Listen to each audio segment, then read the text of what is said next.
Okay, why don't I introduce our speaker, Victor Shamas. He is a retired University of Arizona psychologist, also lecturer and author of 4 books. His research is featured in the TEDx talk, The Art of Creative Inspiration. And besides being co-founder and director of 2 nonprofit groups, and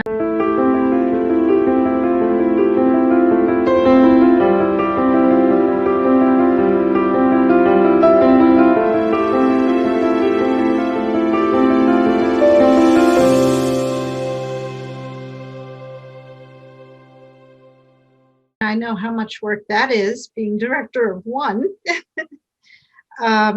They are called Global Chant, and the other is Play Haven. Victor hosts the Nature MI podcast and maintains 2 blogs. On his personal website, he writes about creativity and inspiration, whereas the blog on the Nature MI website focuses on nature-inspired solutions to major global issues. We can sure use some of those. He is the proud and loving husband of Maria Shamas. So please welcome Victor Shamas. Thank you very much, Gloria. It's really a pleasure. I will tell you right now, I have a beautiful PowerPoint presentation that you will not see tonight because we are currently without Wi-Fi here at our house. So we're working on that. That might change in a few minutes, but regardless, this story is worth telling, even if you just have to look at me for the next 40 minutes or so. So thanks for having me. It really is a delight to be doing this. This past year, obviously, we've moved to Zoom for a lot of our presentations. I used to have a chance to travel to different places. I met Gloria in Boulder. And overall, Zoom is a wonderful platform that allows us to connect around the world. Once in a while, we hit a glitch, as we have done tonight, but it's minor. So the question I have to start for you is, what happens when you go, wow? What is that all about? For me, wow is an expression of astonishment and delight. It's also a sense of wonder. How can this be, this extraordinary thing that faces us right now? It staggers the imagination, and it opens us up to new possibilities. Like many of you, I have wow moments all the time, but there's one specific wow moment that I want to start by telling you about that is the reason I'm here today, and that really changed the course of my life. I was in my 20s and became obsessed with coral reefs.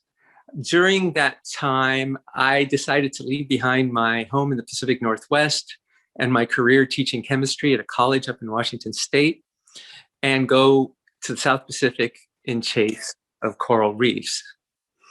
And so I was getting a little bit of noise, so I've just muted. And so I got on the edge of the Great Barrier Reef, which is the holy grail of coral reefs. I was staying on a little island called Fitzroy Island, and one evening I'm staring up at the night sky, and there's the Southern Cross. And I had one of those wow moments. Wow, look at that Southern Cross, a very different sky from what I was used to. The next day, I wrote in my journal that, quote, I was feeling expanded, as if I were a part of everything. I'm sure that's a feeling that you've had at different moments in your life. And I fell into something, sleep, trance, hypnagogic state. All I can tell you is that I was awakened from that state by a voice. And that voice spoke to me as loudly and clearly as I hope you hear me speaking to you today.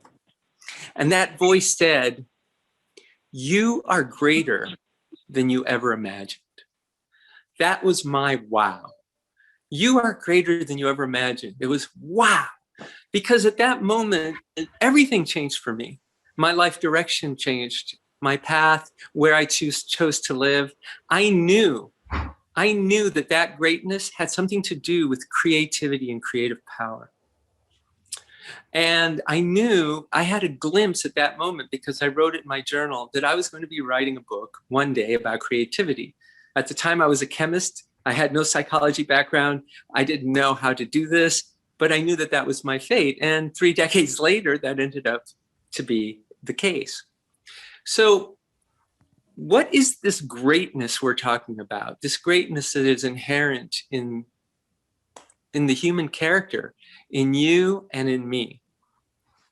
To me, that greatness is our creative power. All of us have a power to create a life for ourselves. So if I ask you, can you create any life you choose? Your answer to that question really matters. I say an emphatic yes to that. But with power must come freedom. You know, if you're going to have the power to create a life for yourself, what are your options? What is the universe of possibilities from which you're drawing? When I think about the kind of life I have chosen for myself, I choose to embody nature. This idea is at the core of everything I do now. It's at the core of this podcast that Gloria mentioned at the beginning called Nature Am I. It's a podcast that started in 2020. It's the reason that I write a blog on that natureami.com website. And I want to tell you today a little bit about what it means to embody nature, what it is, why it matters, and hopefully how you can embody nature if you so choose. Before we go any further, let's talk about what is nature. For me, nature is not an abstraction, and it's not a matter of faith. We all know that nature exists. There's not a doubt about that. And as far as I'm concerned, nature is all-encompassing. Is there anything that you can think of that exists outside of nature? I certainly can't. And nature is essential. And what I mean by that is this. Your nature is what you are at your core essence of what you are. And nature, with a capital N, is what everything is. Is nature conscious? Well, if it includes humans, we've got to say, well, as long as we're conscious, nature is conscious. But there's much more to nature's consciousness than that. And I'll talk about that in a moment. I've been very influenced by physicist David Bohm and his book, Wholeness and the Implicate Order. You may be familiar with this book. I spent last summer basically reading it and rereading it. And Bohm says that nature is dynamic wholeness. What this means is from the wholeness of nature, the entire universe unfolds. And nature enfolds itself into every bit of that universe. At the time that he was alive, he used the metaphor of a hologram. If I had the chance to show you images right now, I would be showing you an image of a fractal, like the Mandelbrot set. If you're not familiar with a fractal, if you're not familiar with the Mandelbrot set and you've never seen it, I urge you to do a search for it, a Google search right now. You can go and do a YouTube search. And I have a video called "The Source is Entangled in the Universe." And you will see a slow zoom of the Mandelbrot set. What a fractal is, according to Mandelbrot himself, who discovered it, he said it was self-similar. But it's not self-similar, it's self-embedded. That means that the whole is embedded in every part. And the same motif you see at one level, you see at all levels. And so Mandelbrot came to the conclusion that we're living in a fractal universe. And Bohm agrees that nature is enfolded or embedded in every layer of the universe. Everything is essentially like a hologram. It's microcosmic. We are a microcosm because the whole is embedded in every part, including ourselves. So if you have a holographic or fractal model of the universe, you have to ask yourself, where do I fit into that? Well, if nature is the whole from which the whole universe emerges, then of course I live in nature. We know we're surrounded by nature, but at the same time, nature lives inside of me. Of course, nature lives inside of me. Let's look at the atoms that make up my body, the molecules, the cells, the organs. All of it is nature.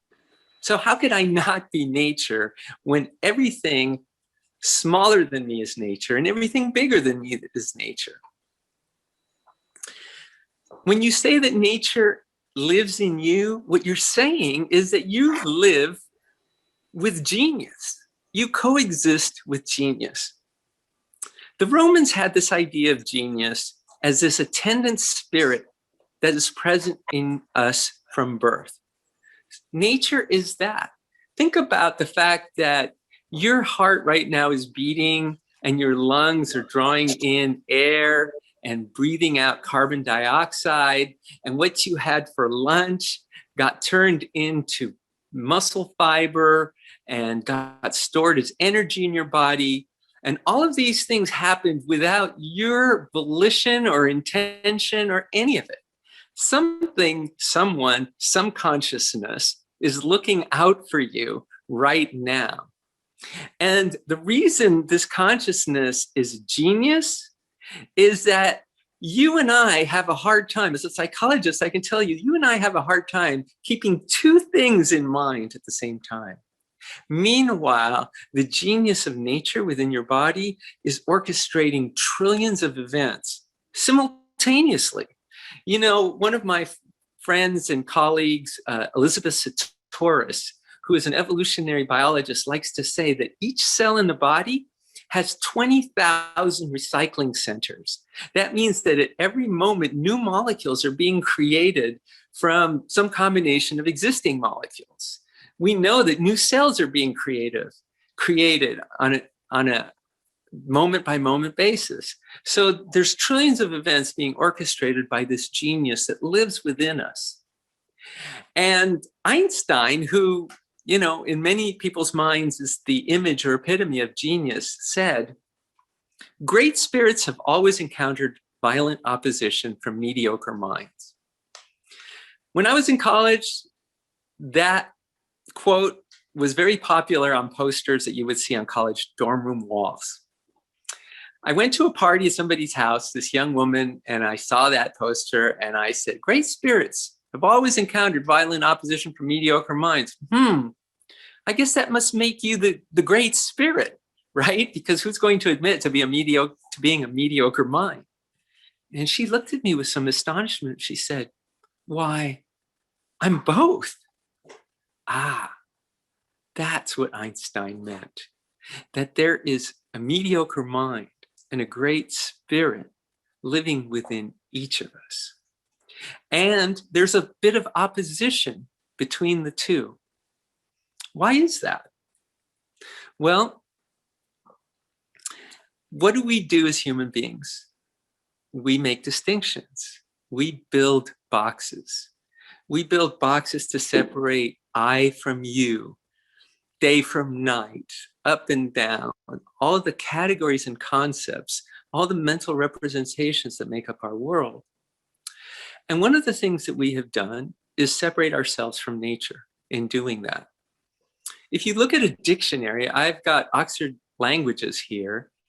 The dictionary defines nature like this: the phenomena of the physical world collectively, including plants, animals, the landscape, and other features and products of the earth, as opposed to humans or human creations. So what is that saying? That's saying everything is nature. Oh, except one thing. You're not nature. And what you make, that's not nature. Well, that's an interesting state of affairs, isn't it? How did that come to be? Well, the human mind makes distinctions. It's a really wonderful ability that we have. As a psychologist, I can say, I wouldn't be here talking to you if we didn't have concepts and we didn't have language and we couldn't call nature something and humans something. But what we end up doing with this ability to create and make boxes and form these concepts and categories is we tend to split the world apart. The way the mind creates is called computation. Computation means to put together. But first we have to split things apart. So imagine a kid building with building blocks, okay? So you've got these different blocks and you put them together. So let me ask you something. If you put block A and block B together, have you merged them into a whole? No, because they're still separate. If I say to you, nature and humans are one, by the nature of our language, those two things are still separate because nature is something, human is something. We're saying they're one, but the wholeness of nature isn't really being expressed. I recently discovered that the word mediocre comes from the Latin that is medius ocris. And what that means is halfway up the mountain. When we put our faith and our assumptions about our human creative power all on the mind and on the intellect, which, by the way, Einstein said the intellect has little to do on the road to discovery. So what he was saying is that where the action is creatively isn't in our minds, isn't in our intellects. When we do that, we only get halfway up the mountain because part of the creative process is taking things apart. But part of the creative process is putting them together and merging them into wholeness. And the human mind can never fully do that.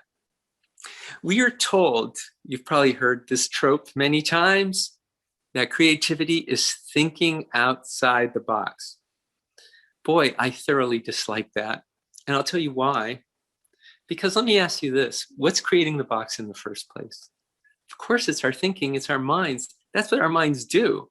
It's a very useful thing, as we've said, to be able to create boxes, but it may be limiting. So there is a creative revolution afoot. And I believe that I'm one of the people, not the only one, at the forefront of that revolution. And what the revolution is trying to model our creativity on nature. Let's create the way nature creates. So if we have coexisting within us this genius of nature and this mediocre mind, well, why should we let the mediocre mind do all the creating when we have this natural genius that can do so much more? Leonardo da Vinci said that those who are inspired by a model other than nature are laboring in vain. So today I want to talk about what that means to create as nature creates. And in doing that, you focus on the experience. It's not about thinking, it's about feeling and sensation. Robert Henri, one of the great art teachers of the 20th century, he said the object isn't to make art. It's to be in that wonderful state which makes art inevitable. If we're going to model our creativity on nature, if we're going to call upon nature within us to do the creating rather than our mediocre minds, which only get halfway up the mountain, then we have to ask ourselves, how does nature create? Well, look around you. Everywhere you see in nature are spirals.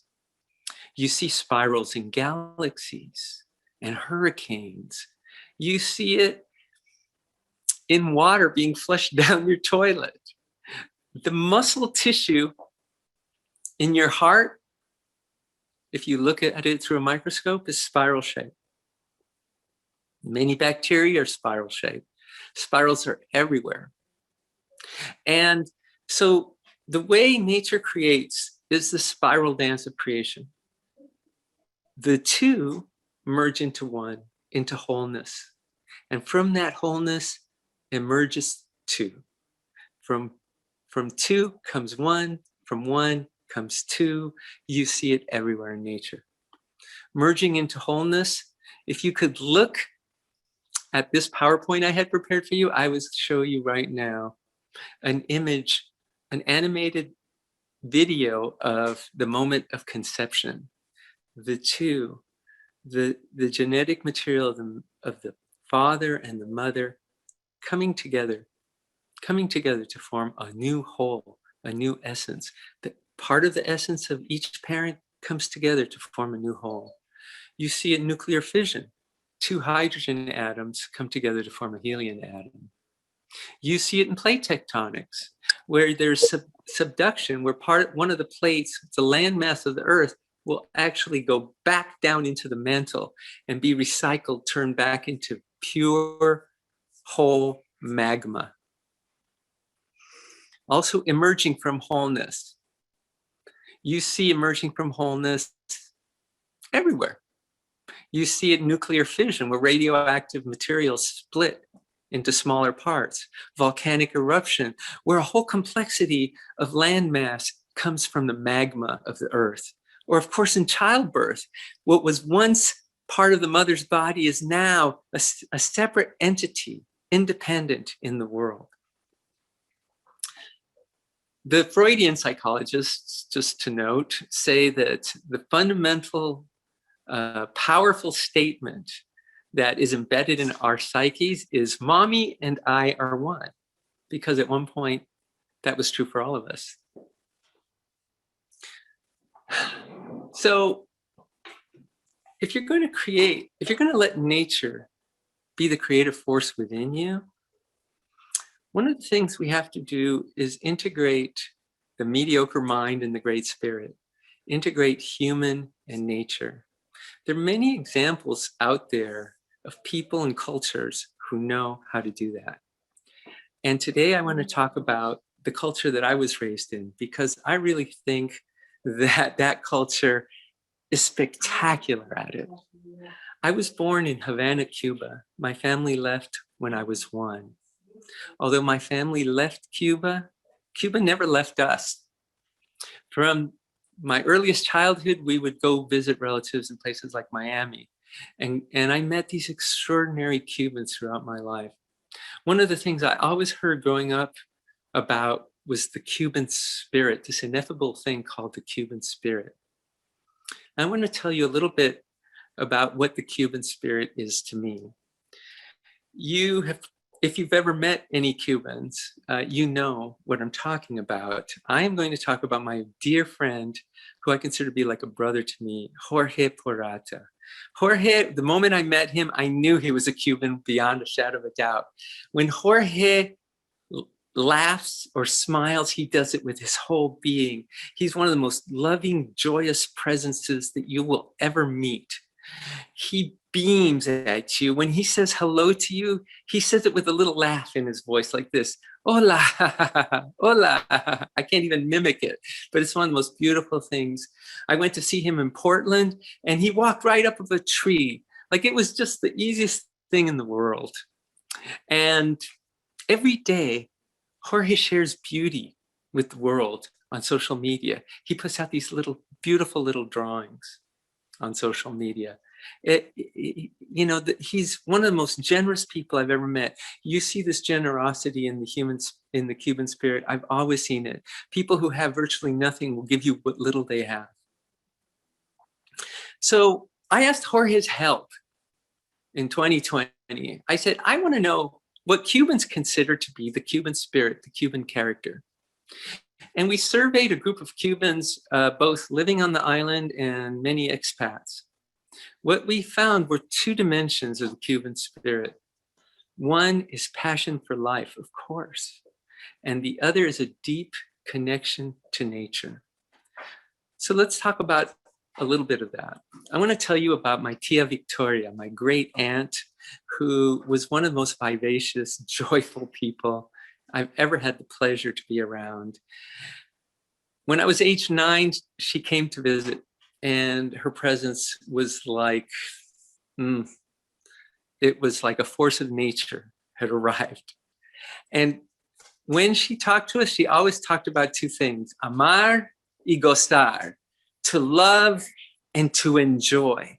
And enjoyment, that was her whole philosophy of life. Her favorite song was one that was recorded in the 1940s and made very popular. She only knew the chorus, but boy, that chorus was like a mantra for her. It was a chant. So I'm going to share, in honor of my Tia Victoria and her passion for life, I am going to share this little chant with you today. And although you're muted, I invite you to sing along with me. The words are, enjoy yourself. It's later than you think. Enjoy yourself while you're still in the pink. The years go by more quickly than a wink. Enjoy yourself. Enjoy yourself. It's greater than you think. It's later than you think. Enjoy yourself. It's later than you think. Enjoy yourself while you're still in the pink. The years go by more quickly than a wink. Enjoy yourself, enjoy yourself. It's later than you think. Enjoy yourself. Everybody, it's later than you think. Enjoy yourself while you're still in the pink. Years go by more quickly than a wink. Enjoy yourself, enjoy yourself. It's later than you think. Enjoy yourself, enjoy yourself. It's later than you think. Enjoy yourself, enjoy yourself. It's later than you think. That's in honor of my beloved great aunt Victoria. At age 60, she took up painting. She'd never touched a paintbrush or paint in her life. And the next thing you know, she was devoting hours with a passion that most people don't devote to anything, to painting. She was filling houses. In the summer that she came to visit, she filled our homes with these amazing paintings that conveyed her vivacious spirit. And goza was one of her basic directives to us. Goza, goza. It doesn't just mean enjoy. If I ask you, did you enjoy that movie that you saw on Netflix? And you go, yeah, that was pretty good. Okay, that's enjoyment. Goza comes from the Latin gaudere.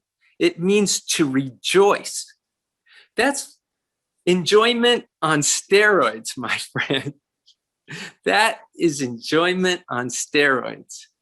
You can create by loving and rejoicing.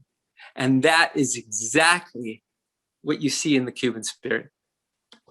Here's how the Cuban Spirit loves. You love with all your heart. You take in the essence of your beloved completely until the beloved merges into you through your love.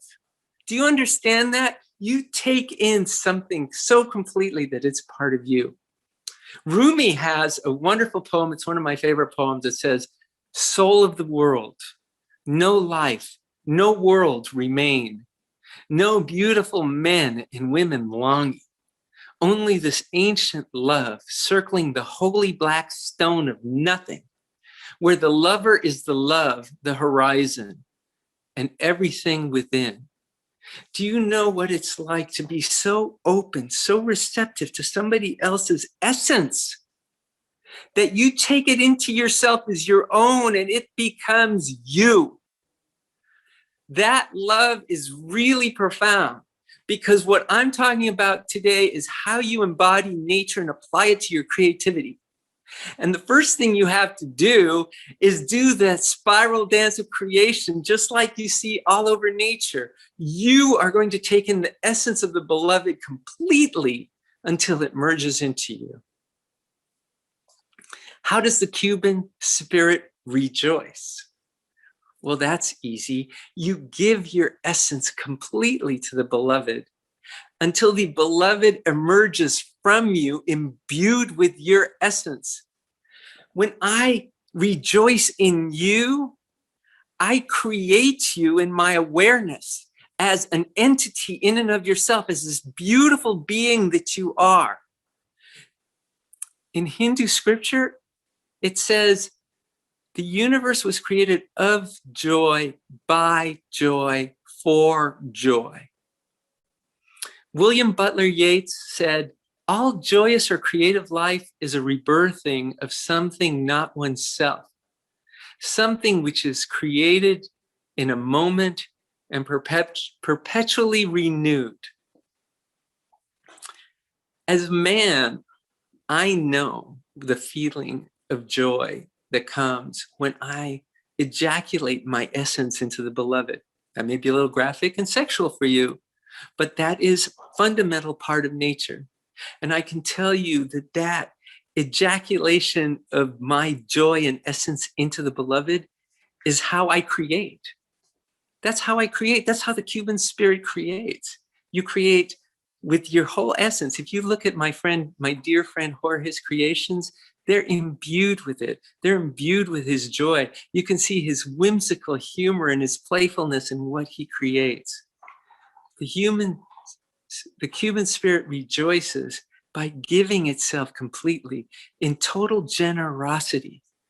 Do you know what it's like? So one of my favorite stories, a tourist goes to Havana and he goes to the Malecon, the famous seawall, and a group of Cuban youth are singing songs and playing guitar. And a few days later, he meets up with the guy who's leading all the music. And the guy invites him into his home.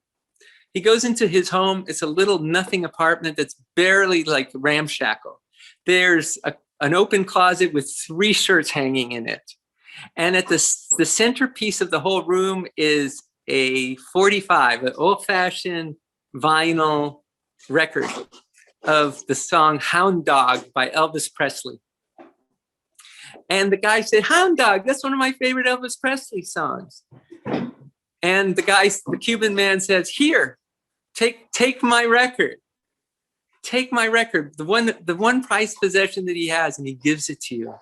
I give my essence to you completely. So how does the Cuban spirit connect to nature? You know, I hear this almost every week. People say in the US, I'm going to go out into nature. Go out into nature. So nature exists as something out there. If I said that to a Cuban, I think they would laugh. Because you know how I connect with nature? Rhythm, dance, music. Because where does rhythm come from? It comes from the beat of my heart. My heartbeat, that spiral heart muscle tissue is pumping blood out into the body and then taking and receiving that blood back into itself. It's doing the spiral dance of creation. Your whole body, you will find that spiral dance. Food. What is food? You eat the essence of something and you take it into yourself as your own essence. Beauty, admiring the beauty of the world around you. Erotic love, where the lover and the beloved are one. One of the things I'm proudest of having written in my life, and I want to share this with you now, is something I call the unconditional love invocation. It appears at the very end of the book, Deep Creativity. And this is something that Maria and I do as a call and response to each other. So I say, do you have a beloved, something or someone? It may be another person, it may be your pet, it may be your plant, it may be a favorite place, it may be your parent or your child, whatever that is. This unconditional love invocation conveys the kind of love you find in the Cuban spirit. That is a combination of loving and rejoicing, giving and receiving essence. Lover and beloved are one. I love you. You, beloved, you. There's only you. I give myself to you completely, beloved, and I receive you completely. I am in you, beloved, as you are in me. You and I are one, and so it is. Do you know how to love in this way? Because if you do know how to love in this way, then you know how to create the way that nature creates in the spiral dance of creation. I've devoted 3 decades of my life to studying the creative experience.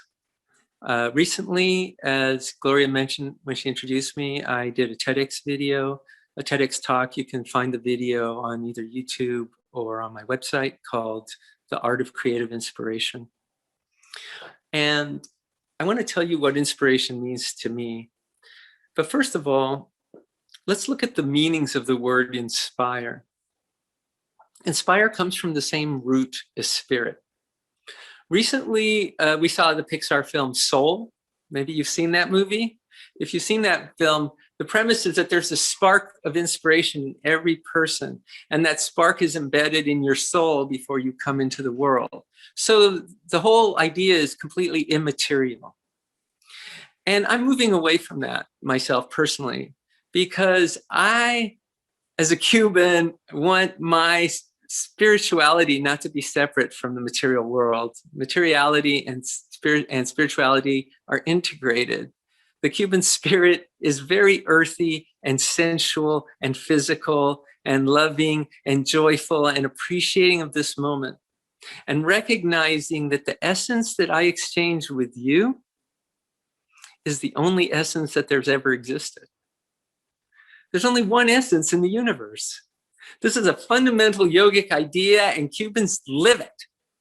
I'm maybe overgeneralizing. The Cubans I admire live it. Another meaning of the word inspire is to breathe in. What is it you do when you breathe in? You take in something that was once outside of you, and it fills you. That is inspire. To inspire literally means to breathe in. One of the favorite pictures that was taken of me was at that TEDx talk by a photographer named Scott Fadnick. And Scott got me in this moment of inspiration where my arms were spread out and my head was thrown back. And one of the meanings of inspire is to enliven, to fill with the vitality of life. I have come to believe, I've come to know that when I'm inspired is when I embody nature fully. I am nature, nature am I. That is so important. Another meaning of inspire that is a little obscure, it turns out that inspire, spire, and spiral all come from the same root. When you're inspired, you're inspiraled. The spiral dance of creation is right here inside of you. It's always been there. You go, well, wait a second. If nature's always living in me, then what does it mean to embody nature? It means that that mediocre mind that I talk about and that great spirit hook up. There's not a separation. It's integration. My moments of inspiration, one of the things that this journey that started off with a voice in Australia saying to me, you are greater than you ever imagined.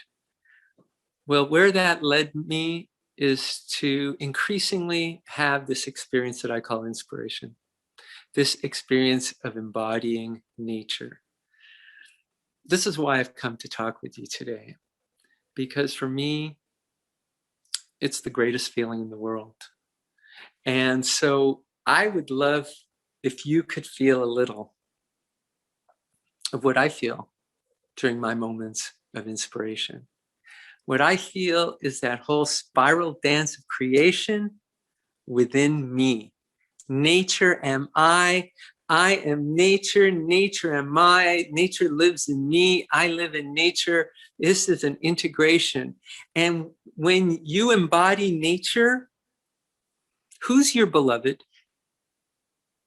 The universe. What is your essence? The essence of everything. The universe emerges from me when I rejoice and merges back into me when I love. And it does this in pulsing, throbbing, vibrating cycles that repeat on and on. Last year, I had the joy to speak with Ramajoti Vernon. I don't know if you know her, but she's one of the pioneers of yoga in the West. She was one of the most beautiful and wise women I've ever had the pleasure to meet in my life. She just died in December, and I think of her often. And when I was describing what I feel, where I feel a universe exploding out of me in my moments of inspiration, the whole universe comes into being, and the whole universe merges into perfection inside of me during these moments, and it does it in these pulsing, throbbing, repeating cycles, pulsations. She said, "Oh, cosmic orgasm." Cosmic orgasm. Yeah. She said, so you think everybody's inclined towards cosmic orgasm? I thought about it and I said, I think so. I mean, yeah, I certainly am. I can't.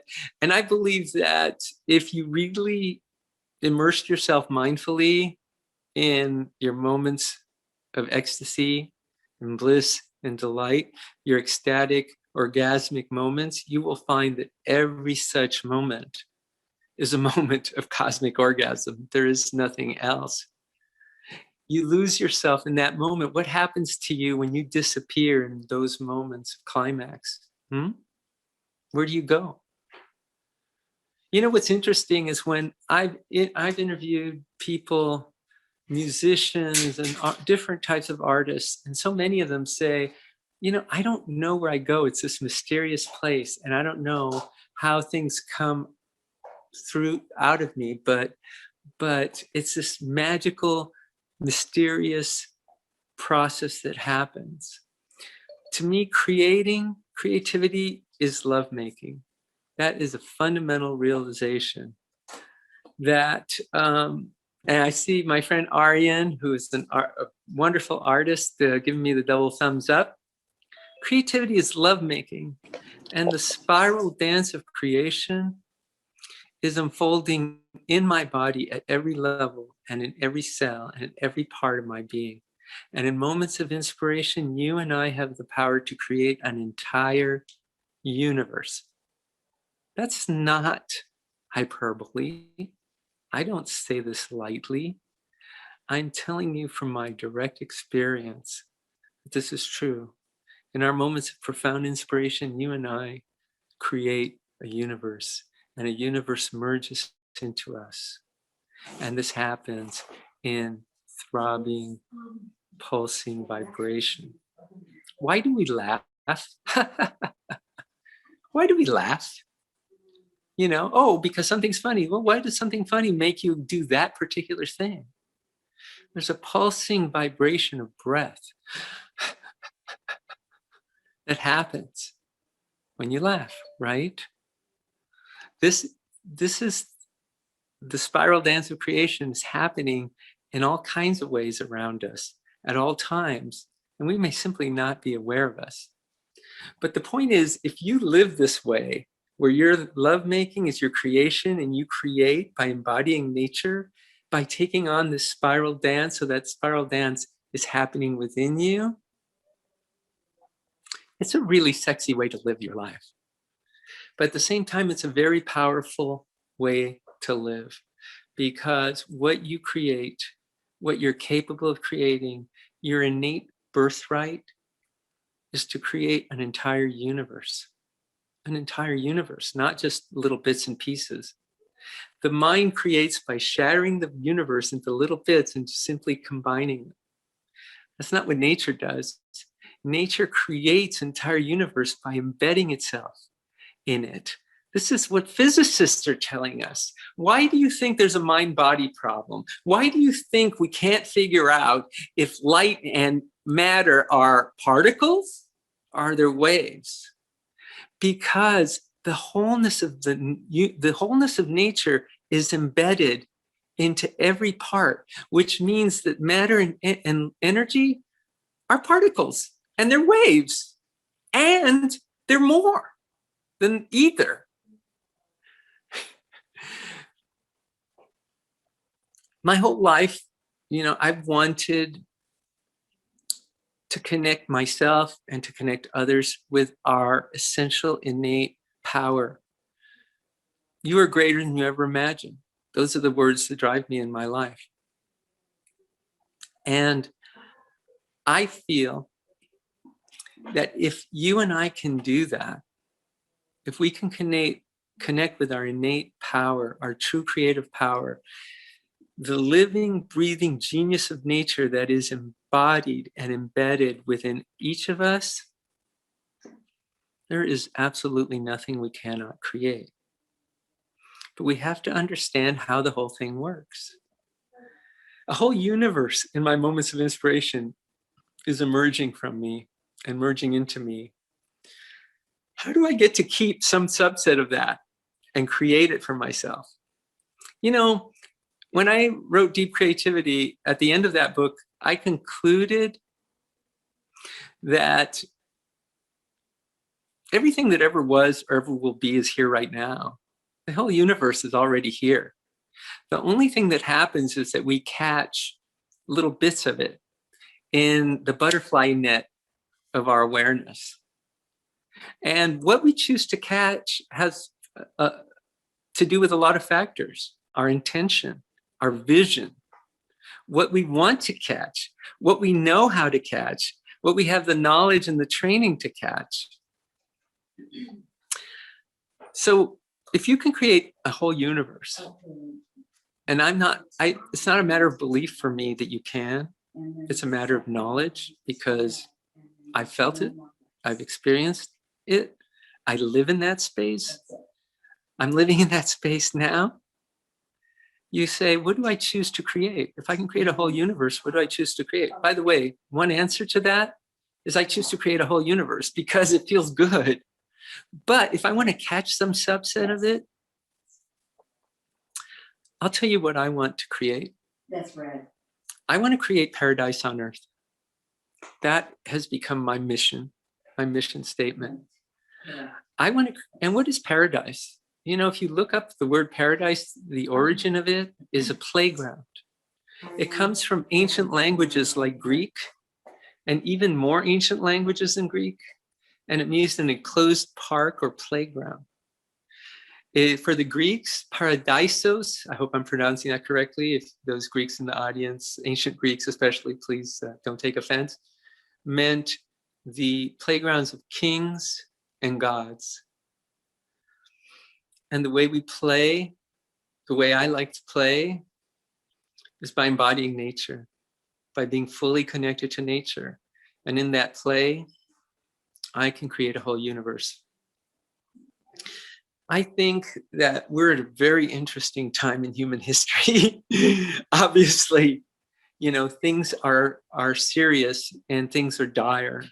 And we have the devastation that our species is causing is escalating at exponential rates. But we have the possibility of completely changing that, not just stopping that destruction, but reversing the course of it. Why can't we create paradise on earth? Why haven't we started in that direction? I believe that the reason we haven't is that we don't have a vision that we share of what that paradise looks like. If you and I agreed, this is the paradise we're going to aim our intentions towards, if we take our innate, nature-derived creativity, creative power, and apply it to that, I am telling you, this is doable. We can create paradise. We can create a place where humans live in harmony with all of the natural world and with one another.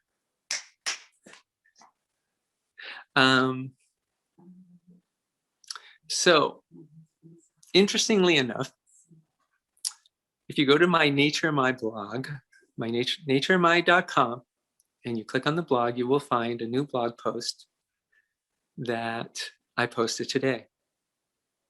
And it's called A Vision of Paradise. That vision is my first take on this.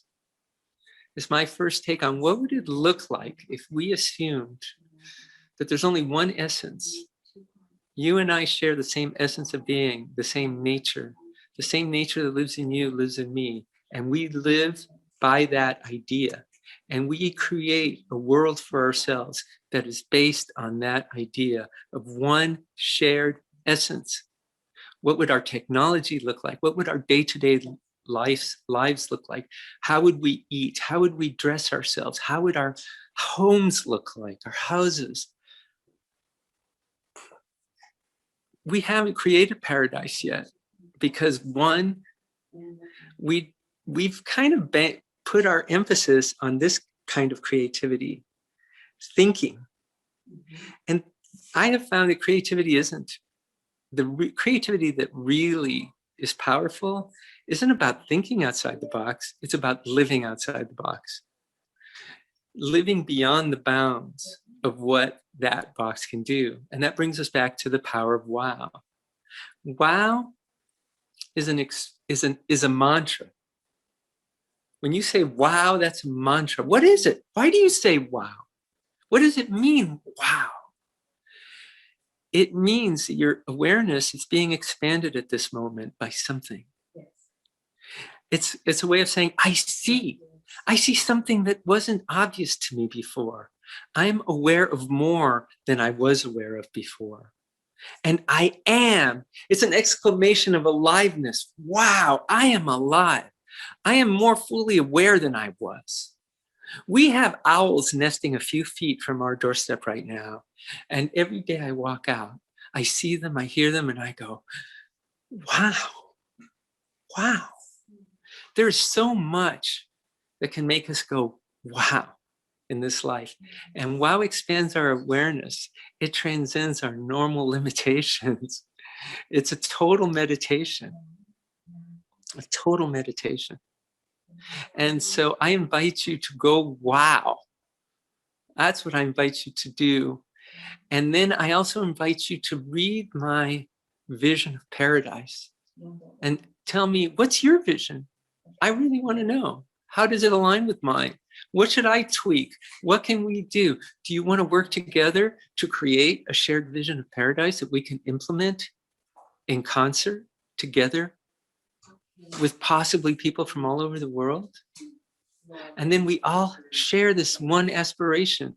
You know what John Lennon said? John Lennon said, a dream you dream alone is just a dream. But a dream we dream together, that's reality. We have the possibility of dreaming a dream together and turning it into reality. First thing we have to do is connect with the creative power of nature that has been living inside of us all along. That nature is in us, in every cell. That spiral dance of creation that I've described is ongoing. You just have to open your eyes to see it and to go, wow, wow. And then create as nature creates and catch something by having a vision. And if you and I have the same vision of what we want to catch and what part of that universe that's being created inside of us during our moments of inspiration we want to create,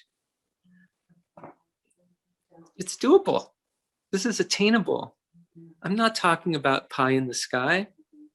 This is the reality. And if there is any ability that is needed in the 21st century, is the ability to inspire ourselves and each other and take that inspiration and use it to create paradise.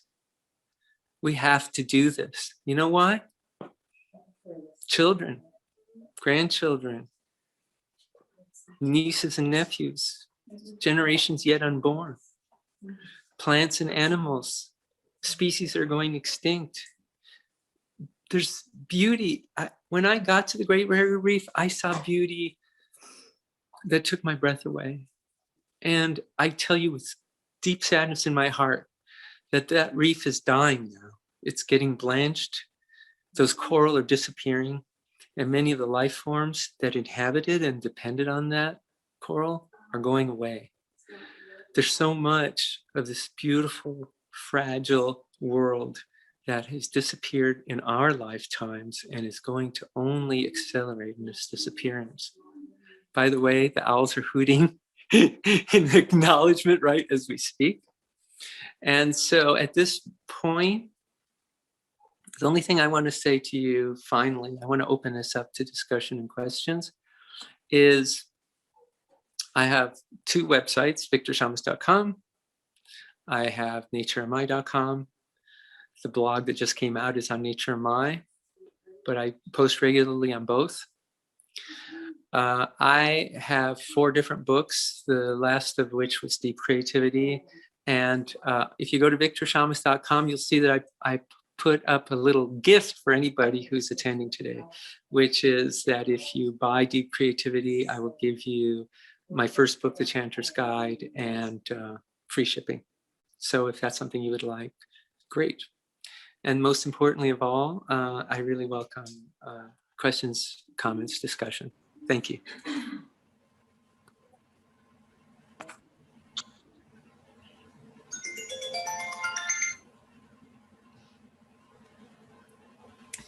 Questions, anyone? I see a comment in the chat box. All creativity is a form of Tantra. That's Aryan.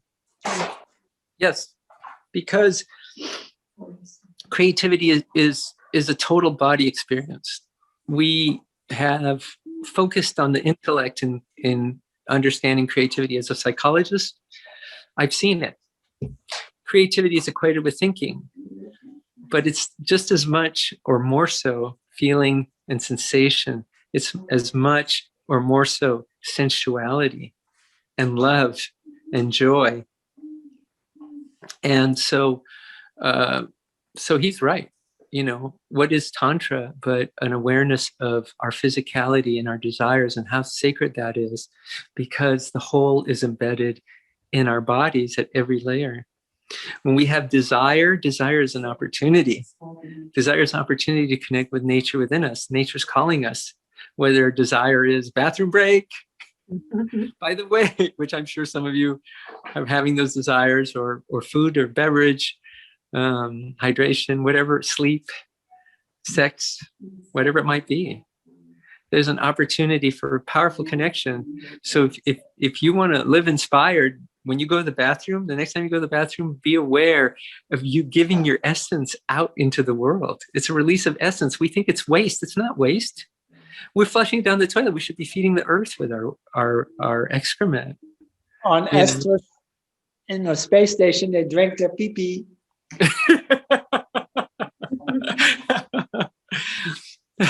Right. Because it's a closed loop. It has to be, right? They don't have a place to flush it out.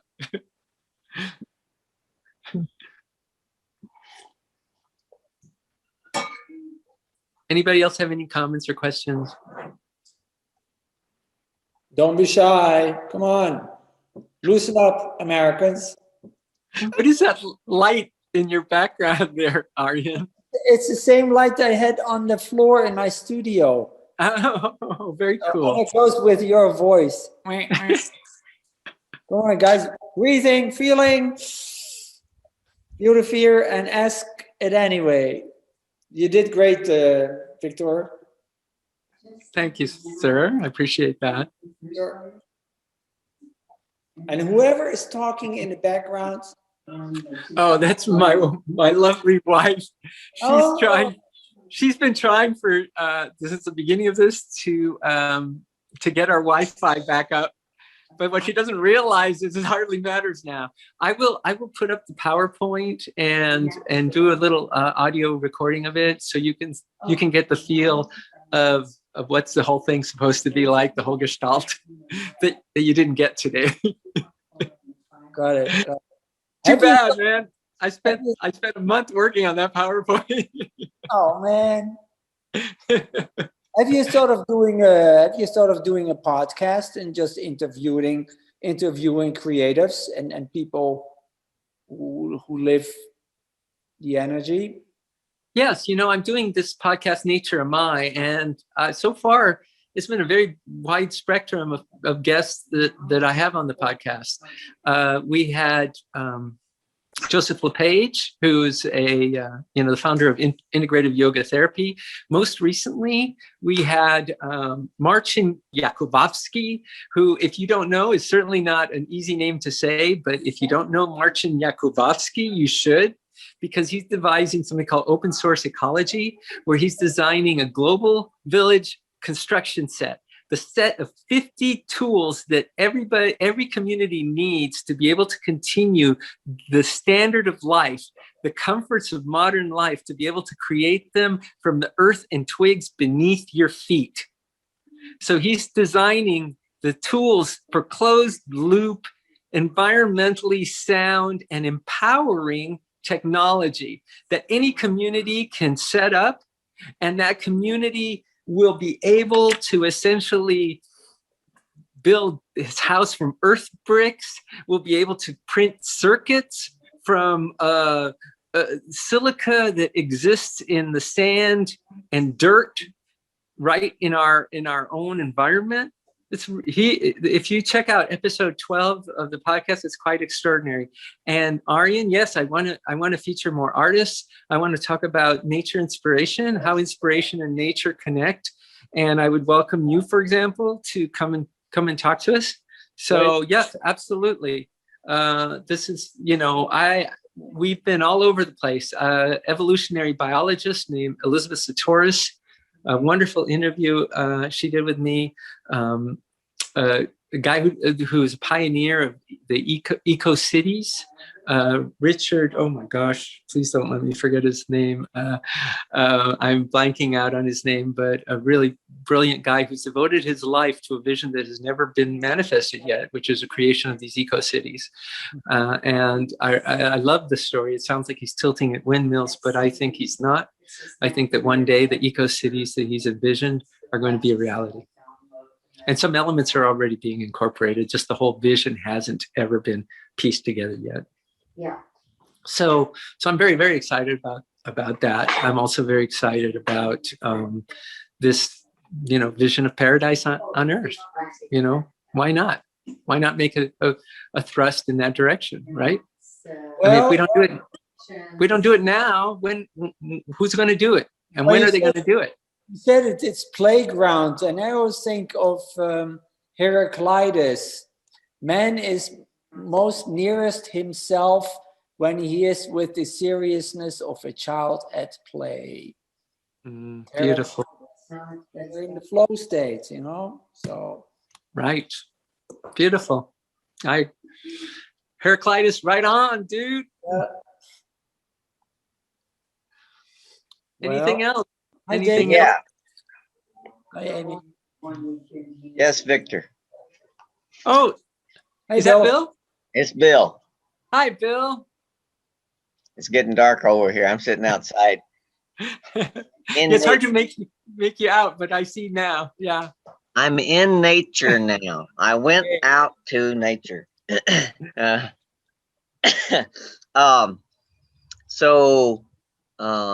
Yeah, I've given thought to that we can create, harmony on Earth, peacefulness on Earth. I think we're all very jaded that we think, we just see so much dysfunction in the world that we think that can't happen. And even we think, well, if it did, well, that would just be boring because there'd be no problems, there'd be no conflict. But honestly, being human, there's always going to be something to manage and deal with, and something else new needs to be created to make life better for people and for ourselves. And but I think we can have heaven on earth, as far as it may seem from reality at this point. I agree with you. We can create that. And one of the things that I'm doing to create that is I've developed a model for, it's called advanced anger and argument solutions. If we don't know how to talk about difficult emotions with each other and with ourselves, and dissolve those uncomfortable feelings, we're pretty much dead in the water. We want peace on earth, but we can't keep from warring with the people we love the most. So yeah, we're not going to get very far with peace on earth if we're not able to, have healthy, harmonious relationships in our love and family relationships. Amen, brother. It's part of the general survival skills that we need. And Yes. Yeah. Those are the psychological survival skills. But yeah, I mean, if we could just have an even distribution of resources, then people wouldn't have a reason to dominate anymore. I think that would make quite a difference if we weren't living in fear.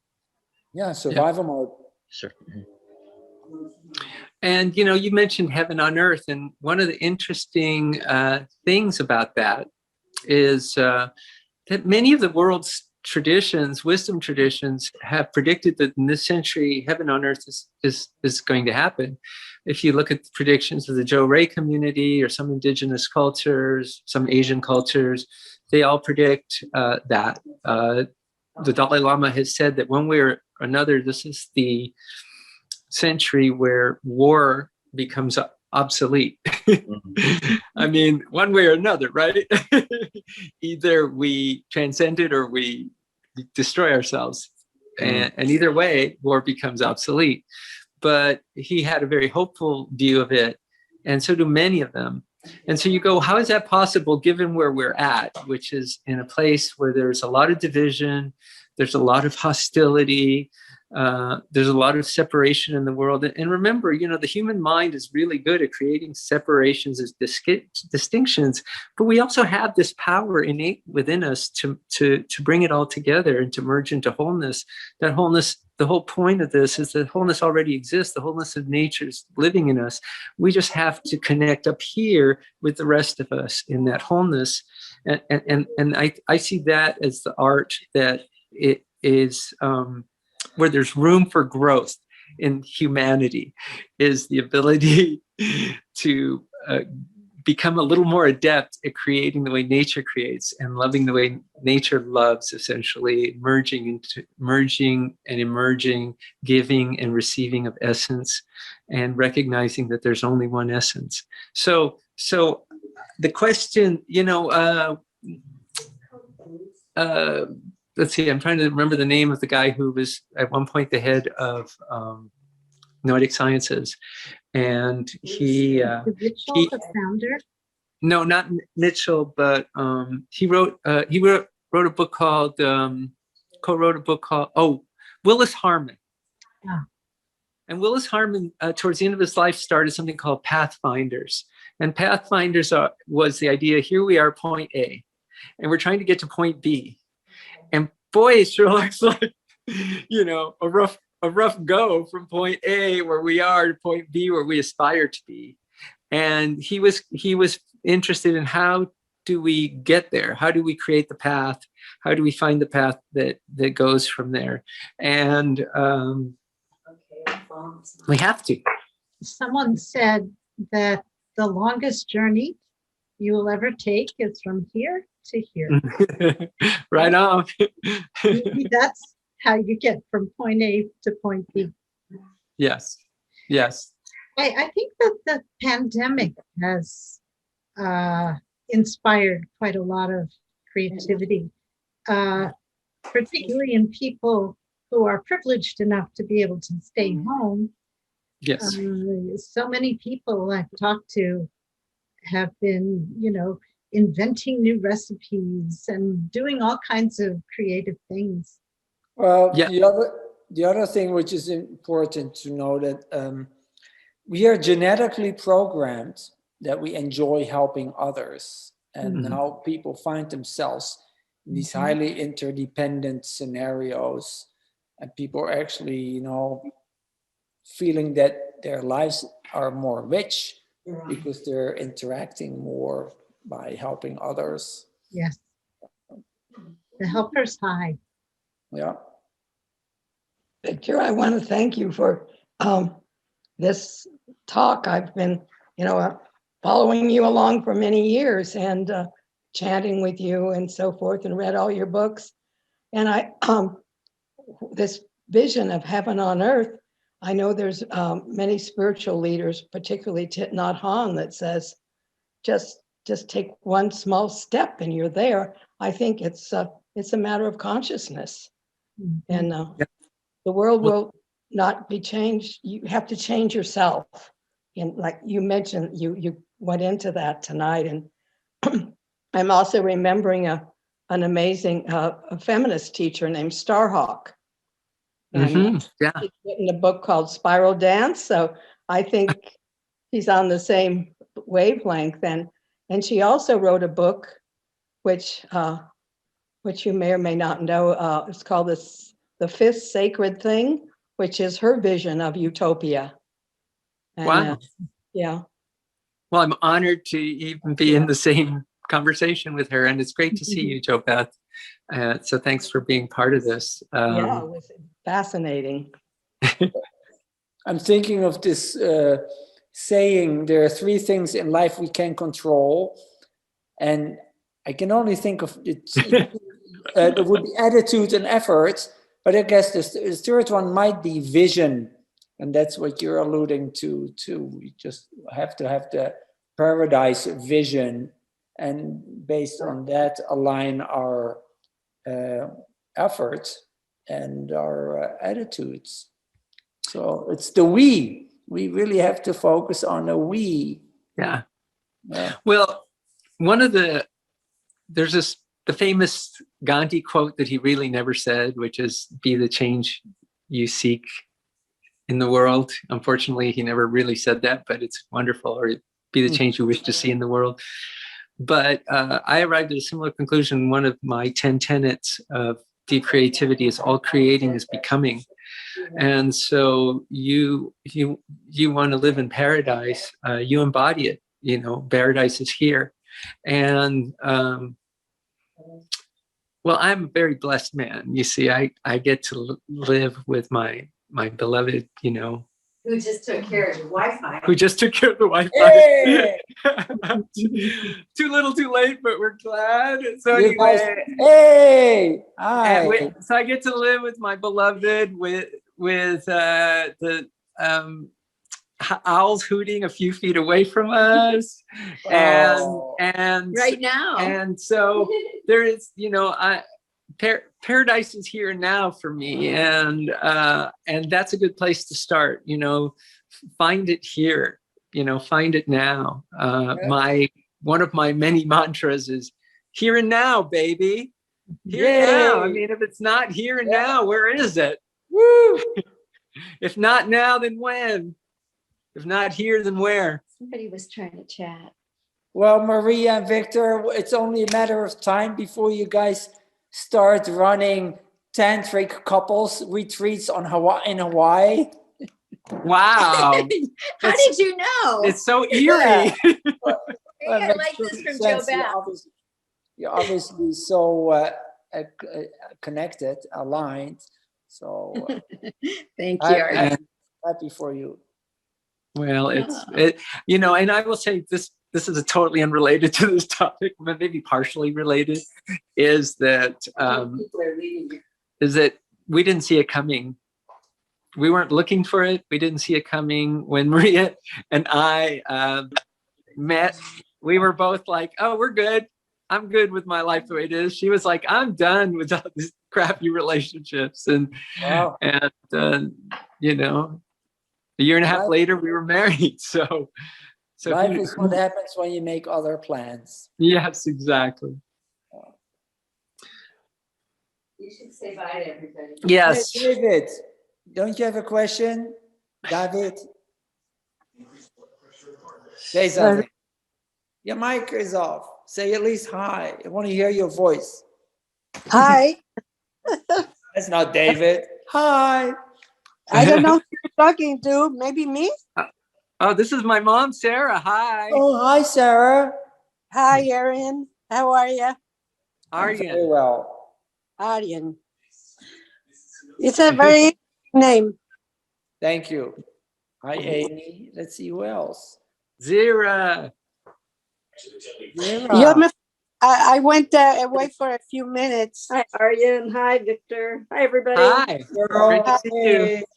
Hi, Good to Amy. see you. I know I always do this when I know Zira's present. Oh. The picture. Yay. We have this Oh. beautiful painting she did of us, watercolor, right? Watercolor, right, Oh, wow. Zira? Right. It was Is taken that from a photo. Yeah, it's a Woo, it looks watercolor. like Beautiful, beautiful.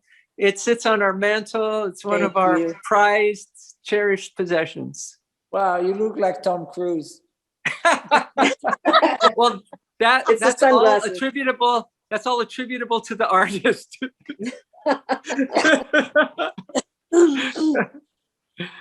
Thank you, Victor. Sweet. Very interesting, Victor. Thank you. That means a lot coming from you. Have any more questions? Any questions? We have 10 minutes left. I don't know. I had a question at the time, but I didn't ask it on time, and now it escaped me. I have a question. I'm thinking of these psychologists and psychiatrists in LA that came up with a skill set called the tools. And so if you were to suggest exercises, experiential activities for people to help advance the paradise mindset, do you have a few exercises that you would recommend? Yeah, Core absolutely. exercises. Yes, I have a number of them, but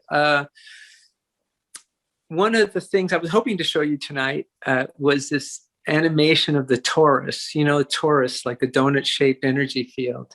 And so one of the things that that I encourage everybody to try this is to, you're probably familiar with Tonglen or Kriya Yoga, and all these practices involve drawing in energy through your breath from the universe around you, and then bringing it, and then very often it's bringing it down back into the earth. Well, my variation is you bring it up through the top of your head, and as you breathe out, and it's like you're in this loving, rejoicing relationship with the universe. So, but to get there, that's pretty advanced. So to get there, I had a bunch of different things that I was going to guide you through tonight, and one of them would be that unconditional love invocation that we did, that I read to you. That invocation is about sharing essence with the beloved. If you can share essence with one little part of the universe, some beloved, whether it's, like I said, it could be your dog or cat, or your plant, or a place that you love, or whatever, where that you love and rejoice in with your whole being. This is really, really important, because the whole reason I bring up the Cuban spirit is, you know, the Cubans I most admire, like Jorge, it's just in their nature. You know, they love and rejoice with their whole being. You can see it in the way they smile at you. You can hear it in their voice when they talk to you. And so we want to connect with that. We want to, you know, there's a tendency, part of the reason that relationships are hard to come by in the West is that we're always holding something back, right? You know, there's this tendency to hold some part of ourselves, because if we give ourselves freely, we're going to get bashed. We're going to get hurt. Pathological individualism. Yeah. So, I mean, and that individualism probably comes from a need for protection, you know, for self-protection. One of the things that, when you seek transcendence, you know, you seek to let go of that. And my simple tool right now for transcendence is to go, wow, Find the things that make you go, wow, and let them take you beyond yourself. One of the things that psychologists have found is that wonder, the sense of wonder, is one of the self-transcendent emotions. It's been shown that if you can immerse yourself in wonder, you can immerse yourself in it, it takes you beyond yourself. That's why people go to see the Grand Canyon, right? The first time I saw the North Rim of the Grand Canyon was like, wow. It wasn't just wow, it was wow. This thing, this amazingness, that it goes far beyond the limits of this little speck that I am. But I also felt that I was part of it, and it was part of me. And so that is why this talk is called The Power of Wow. Take your wow moments and expand them. I'm not joking about the idea of, using practices like when you next go to the bathroom as a release of your essence. Give your essence to the world, and then open yourself up in receptivity to receive the world. I actually have a technique for that, Aryan. You probably might guess what that is. It's called repose. Repose. Repose is the total gesture of receptivity. You open up yourself as fully as you can, lying on the ground, on a bed, on a comfortable surface, whatever it may be, a grassy field, a sandy beach, and you lie there for 7 minutes. And we have data to show that it works. And what it does is it puts you in this open, receptive state. And that's part of what's happened to us in modern, postmodern civilization, is we've closed ourselves off. One of my biggest concerns, Gloria was talking about all the wonderful things from the pandemic, but some of the things that are a little bit concerning to me is that we're not having skin to skin or eye to eye contact. In fact, when you go to a store and people are wearing masks and all of that, they're not even looking at you. There was already not good eye contact in the US, we know that, among strangers, and now it's even more severe. So how we have to be in an open place to receive the universe, and some of what the universe is sending our way is crap. But that's why practices like Tonglen and Kriya Yoga are so powerful, because what they say is, give me your crap. I'm going to draw it into my heart and into my third eye, and I'm going to purify it into its purest essence, because all of it is the pure essence of nature, and I'm going to send it back out into the universe. And that practice is profound. That is the practice of being in a loving, rejoicing relationship with the whole universe as an embodiment of nature. And that kind of practice, if you can do it, it's a combination of breathing and visualization, is profound. And if you can get to the point where you do it in it's a repetitive, cyclical, where you have the thing, it's happening on its own. What? May anyway, I say? Yeah. But let me finish this up, Ma. So anyway, if you can do that, that thing I was talking about, the cosmic orgasm, that experience happens. It happens on its own. What we're trying to get to is to let nature take over. Let nature run the whole show. If we let nature run the show, I think that the great artists, like Peter Tchaikovsky said that when he had his great ideas, his great musical creations, his body would pulsate and quiver. It was like something was taking over, and it wasn't him, it wasn't his mind, it wasn't his ego. So those are some of the things. And if I will put together this PowerPoint with audio, and I will post it somewhere, probably on YouTube, and share the link. So that includes some of the interactive exercises that you can try. Well, my idea, Victor, what I wanted to say is that, first of all, we have to give ourselves permission to be so open, because most of us are very self-critical. When I started painting, I said, well, I don't draw as well as other people. It doesn't matter. Color pleases me. I had to explore my passion for color. Yes. And but I had to give myself permission to do that. Yes. And I was very happy with any product, no matter what I made. Everything was a joy for me. And but it's a process that you have to learn, and not all of us learn that. Yeah, it's beautiful. Yeah, and I want to add to that. So in some of the play retreats, creative play retreats that I've done, instead of singing, we howl.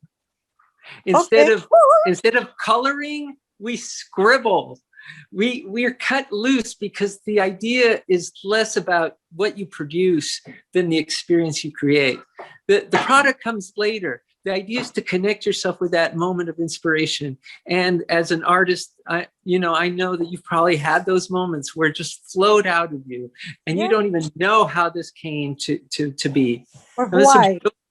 Or why. And those are beautiful. And usually, not always, usually those are the pieces that you love the most, are the ones that were created in those moments of spontaneous joy and love.